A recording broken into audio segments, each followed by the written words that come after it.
नमस्कार, उत्तराखंड 360 न्यूज़ में आपका स्वागत है। मैं हूं मदन मोहन सती। आज हमारे साथ नीलम तड़ागी हैं।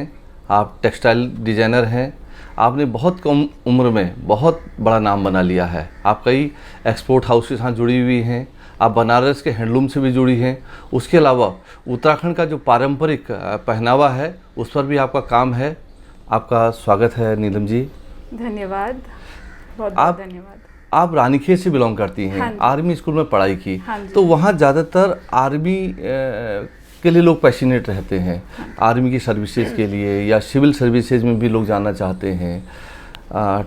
टीचर भी वहाँ बनना चाहते हैं। लेकिन आपने एक बिल्कुल अलग प्रोफेशन चूज़ किया, टेक्सटाइल डिजाइनिंग का।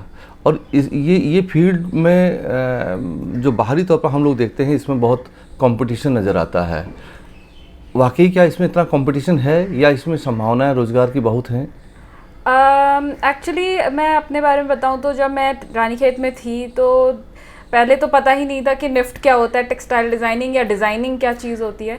बट हाँ, शुरू से ही एक अलग सी क्रिएटिविटी, जैसे ड्राइंग में बहुत शौक था, क्राफ्ट का बहुत शौक था, उसमें ही इनाम विनाम मिलते थे तो ऐसा लगता था कि हाँ यही एक फील्ड है जहाँ मैं बहुत अच्छा कर सकती हूँ। लेने को तो मैंने साइंस ली थी क्योंकि आर्ट्स उस समय बोलते थे कि ठीक है आर्ट्स में क्या ही करोगे, हिस्ट्री ज्योग्राफी ये सब क्या पढ़ोगे, ठीक है साइंस पढ़ो। तो साइंस से ये हुआ फ़ायदा कि कैसे चीज़ होती है, क्यों होती है, फिज़िक्स क्या होती है, केमिस्ट्री क्या होती है, उससे कैसे एलिमेंट्स बनते हैं, ये सब चीज़ें पता चल गई। वो मेरा एक ग्राउंड वर्क बन गया। उसके बाद फिर जब मेरे को लगा कि नहीं अब मेरे को करना तो कुछ डिज़ाइनिंग में ही है, क्योंकि मेरे को साइंस ली है बट इतना नहीं है कि मैं साइंस में घुस जाऊँ। तो फिर मेरे को निफ्ट के बारे में पता चला और फिर मैंने निफ्ट दिया। तब मुझे टेक्सटाइल की नॉलेज हुई कि हाँ टेक्सटाइल एक्चुअली बेस है किसी भी चीज़ का। अगर गारमेंट्स भी बन रहे हैं तो उससे पहले आपका बेस मजबूत होना चाहिए। इसलिए टेक्सटाइल वाज द फाउंडेशन। जो मैंने सोचा कि नहीं, मेरे को फाउंडेशन स्टार्ट करनी चाहिए, इसलिए मैंने टेक्सटाइल लिया। और उसके बाद जब मैंने टेक्सटाइल में जाने के बाद मैंने जब अपनी इंटर्नशिप करी तो मैंने एक उपासना डिज़ाइन स्टूडियो करके एक स्टूडियो है, डिज़ाइन स्टूडियो पौंडीचेरी में। तो वहाँ जब मैं गई तब मुझे पता चला कि हम कहाँ बैठे हैं। हम एक गढ़ में बैठे हैं। इंडिया एक गढ़ है ट्रेडिशनल टेक्सटाइल्स का। हम जानते ही नहीं है कि हम इतने बड़े धरोहर को अपने साथ ले जा सकते हैं। हम इतने बड़े, we should be proud of what we are as an Indian, क्योंकि इतने हज़ारों क्राफ्ट्स हैं, इतने की जो अभी हमें पता भी नहीं है। मतलब ज़रूरी नहीं है कि आपने सबको एक्सप्लोर कर लिया, अभी इतने सारे और क्राफ्ट्स हैं जो और एक्सप्लोर करने हमें हैं। तो उससे मुझे पता चला कि हाँ हमें कितना, मतलब we should be proud of what we are as an Indian. तो फिर उसमें मुझे पता चला कि मतलब मेरी जो सीनियर थी उन्होंने मुझे बताया कि टेक्सटाइल में जो हमारे बनारस के हैं वो जो साड़ी बनाते हैं, इतनी सुंदर सुंदर साड़ियाँ जो इतनी महंगी बिकती हैं। कांचीवरम और बनारसी दो ही साड़ियाँ हैं जो सिल्क में बहुत ज़्यादा बिकती हैं, पाटन पटोला को छोड़ के।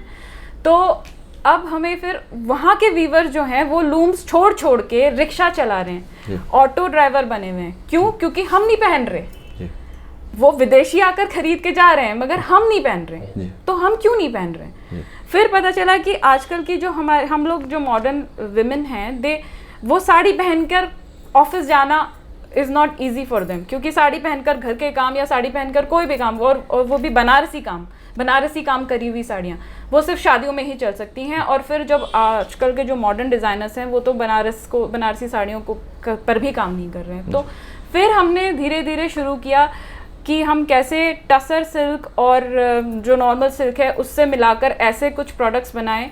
अभी मेरे पास प्रोडक्ट्स है नहीं, वरना मैं आपको दिखाती, कि जो बहुत इजीली वेरेबल हैं, किसी भी लेडी के लिए पहन कर जा सकती है, ऑफिस जा सकती है, उसको धो सकती है, क्योंकि सिल्क में ड्राई क्लीन का एक इशू होता है। तो वो हमने ऐसे बनाए थे प्रोडक्ट जो धो सकते हो आप, नॉर्मल पानी से धो सकते हो। हाँ, डिटर्जेंट आपको अच्छा वाला यूज़ करना पड़ेगा। फिर धीरे धीरे वो सब करने के बाद फिर मैं दिल्ली आई। फिर दिल्ली में मैंने यहाँ पर काफ़ी पश्मीना इन शॉल्स में काम किया। फिर शादी हो गई तो फिर मैं बॉम्बे चली गई। फिर उसके आपने बनारस में जो हैंडलूम वाले हैं उनके साथ भी काम किया। हाँ जी। और वहाँ पर बहुत सारे जो हैंडलूम पुराने थे वो बंद होने के कगार पर हैं। हाँ, या बंद हो गए हैं। हालांकि अभी भी बहुत सारे चल रहे हैं। तो उसका कैसे फ्यूजन आप लोग करते हैं, किस तरह से उन लोगों को मदद पहुंचती है, किस तरह से आप लोग उन्हें टेक्सटाइल से इंडस्ट्री से जोड़ने के लिए काम किया? इसके लिए मैं आपको बताती हूँ कि वहाँ पर ना पावर लूम आने से बहुत फ़र्क पड़ गया था।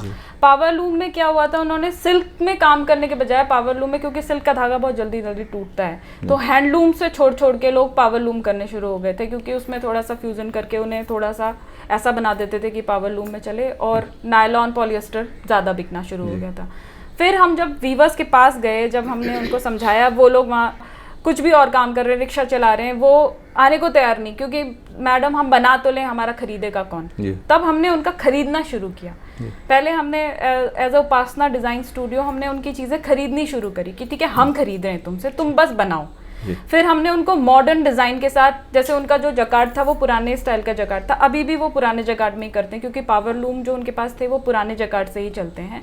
तो उस जकार्ड में हमने नए मोटिव्स डाले, और जैसे पत्ते, फूल, जिसपे वो मुगलकारी पत्ते और वो सब यूज़ करते थे, उसके बजाय हमने मॉडर्न पत्ते, मॉडर्न फूल्स, फ्लावर्स और वो सब डिज़ाइन उनको दिए, जिससे कि उनके, और कलर कॉम्बिनेशन हमने, जैसे रंग बिरंगा कलर कॉम्बिनेशन बहुत डोमेस्टिक होता ही है, और वो साड़ियाँ सिर्फ शादियों में पहनी जाती है, तो हमने उनको मॉडर्न कलर कॉम्बिनेशन दिया, जैसे beige with light browns, off whites, जो कि मॉडर्न लड़कियां पसंद करेंगी पहनना। तो उस तरीके से हमने उनको शुरू किया कि चलो तुम शुरू करो। उसके बाद फिर हमने जब वो बेचने शुरू करे तो वो काफ़ी अच्छा रिस्पॉन्स आया उसका। आपने जो है उत्तराखंड का जो कल्चरल साड़ीज या कपड़े हैं, जो वहाँ का पारंपरिक पहनावा है, हाँ, उसका भी अपने उसमें एक्सपेरिमेंट किया है।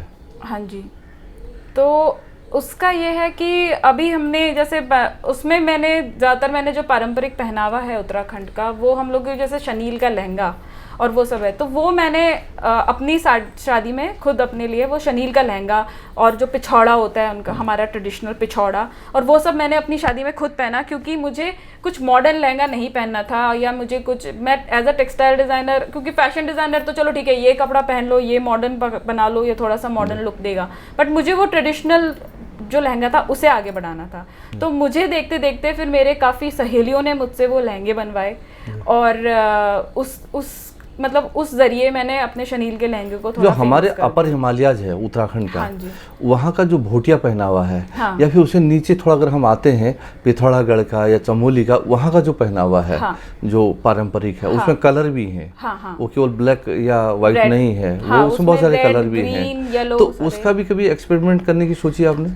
हाँ, मैं अभी सोच रही हूँ, मैंने अभी उत्तराखंड में और जाना बाकी है। अभी तो मैं दिल्ली में ही रह गई हूँ, क्योंकि मेरा भी बच्चा छोटा है, तो जैसे ही थोड़ा सा मैं फ्री हो जाऊंगी अपनी यहाँ की रिस्पॉन्सिबिलिटी से, तो फिर मैंने सोच लिया कि मैं क्राफ्ट और कल्चर में कुछ करने वाली हूँ। तो फिर उसमें मैंने अभी देखा है कि देहरादून में भी काफ़ी लोग कर रहे हैं, वो पहाड़ी पहनावे को ग्राफिक्स के द्वारा आगे बढ़ाने की कोशिश कर रहे हैं। आप उनके अगर देखिएगा तो, अभी मैं नाम भूल रही हूँ, बहना करके, भुली करके एक ग्राफिक आर्टिस्ट है, उसने एक भुली करके एक पहाड़ी लेडी को, मतलब उसके ग्राफिक को, उसके कैरिकेचर को आगे बढ़ाया है, जिससे काफ़ी लोगों को पहाड़ी कल्चर के बारे में पता चल गया। मैंने अभी कुछ कपड़ों में लोगों को एपर्ण, हाँ, के वो भी एक्सपेरिमेंट देखे। हाँ जी, एपर्ण भी लोग ट्राई कर रहे हैं अभी जी। हाँ जी, कोशिश कर रहे हैं। अच्छा, इसमें बहुत सारे लोगों को एक चीज़ का डर लगता है कि भाई इसमें रोज़गार कितना है, क्योंकि फैशन इंडस्ट्री को जो लोग समझ पाते हैं, टेक्सटाइल इंडस्ट्री को फैशन से समझ पाते हैं, हाँ, उनमें उनको दिखाई देता है कि रैंप पे कुछ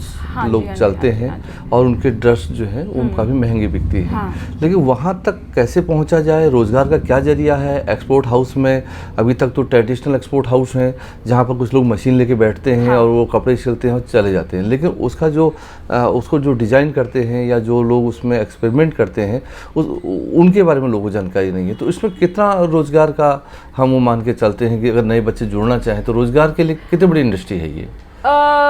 मैं सच बताऊं तो रिसेशन या कोरोना से पहले तो ये बहुत ही बढ़िया इंडस्ट्री थी। उस समय इतने प्रोजेक्ट्स गवर्नमेंट को भी मिल रहे थे, और गवर्नमेंट भी हम लोगों को इतने प्रोजेक्ट्स दे रही थी जिससे कि हम औरों को भी हायर करते अपने साथ साथ। मगर अभी कोरोना के चलते जब हमारी ज़्यादा ज़रूरत फोकस करने की मेडिसिन और फूड सप्लाईज और उन सब में है, तो टेक्सटाइल को थोड़ा बैक सीट दे दी गई है। तो इस वजह से मतलब अब थोड़ा सा कोरोना कम हो रहा है तो फिर भी लोग आ रहे हैं, मतलब अभी अपॉर्चुनिटीज़ आ रही हैं, बाहर से भी अपॉर्चुनिटीज आ रही हैं। और जहाँ जैसे मैं अभी एक एक्सपोर्ट हाउस में ही काम कर रही हूँ, तो मेरे को बस ये सुनने में आ रहा है कि हम आपका कुछ लेना चाहते हैं, हम इंडिया का कुछ लेना चाहते हैं, हमें चाइना नहीं जाना जी। तो आप हमें कुछ ऐसा दो कि हम सिर्फ वो इंडिया में ही देखें। जैसे इंडिया में हाथ का जो काम होता है वो चाइना उसको भी पावर लूम से करने की कोशिश करती है, तो वो जो खूबसूरती है वो चली जाती है उसकी।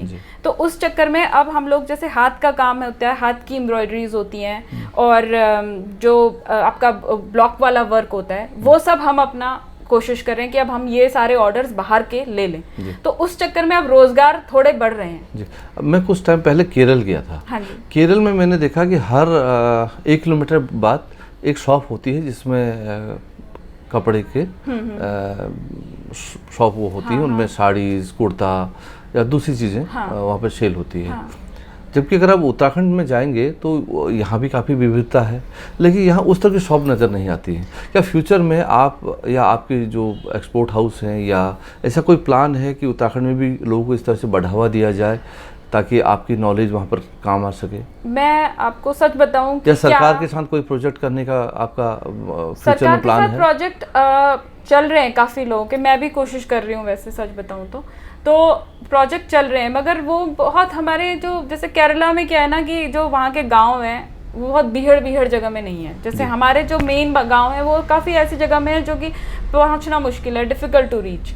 तो उस चक्कर में आधे लोग तो वैसे ही डिमोरलाइज हो जाते हैं। दूसरी बात यह है कि अब जो हमारा पलायन का नया ट्रेंड शुरू हो गया है, जो उस वजह से वहाँ पर अगर आप कपड़े बेचोगे तो किसे, कोई पहनने वाला भी तो होना चाहिए। जब सारे वहाँ सिर्फ बुजुर्ग लोग रह गए हैं या फिर बच्चे रह गए हैं या फिर जो औरतें हैं जो अपने पति का वेट कर रही हैं आर्मी में, तो किसको बेचोगे आप कपड़े?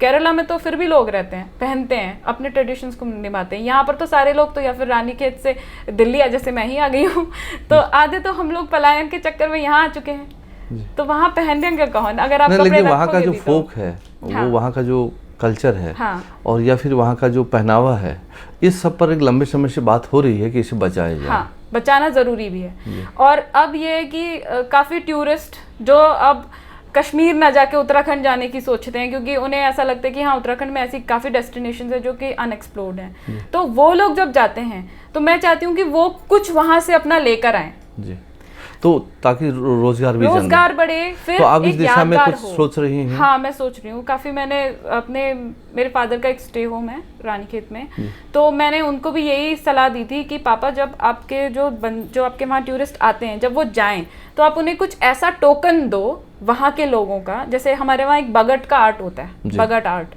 तो मैंने पापा से बोलता हूँ कि वो एज अ सोवेनियर दे दो, ताकि लोगों को एक तो जो बगट वाले बनाने वाले हैं उनको कुछ रोजगार मिलेगा, प्लस आप वो इतना महंगा नहीं होता, थोड़ा सा मतलब ठीक होता है, जिससे एक सोवेनियर एक बंदा लेकर आ रहा है घर में कि हाँ ये मेरे को रानीखेत से मिला है।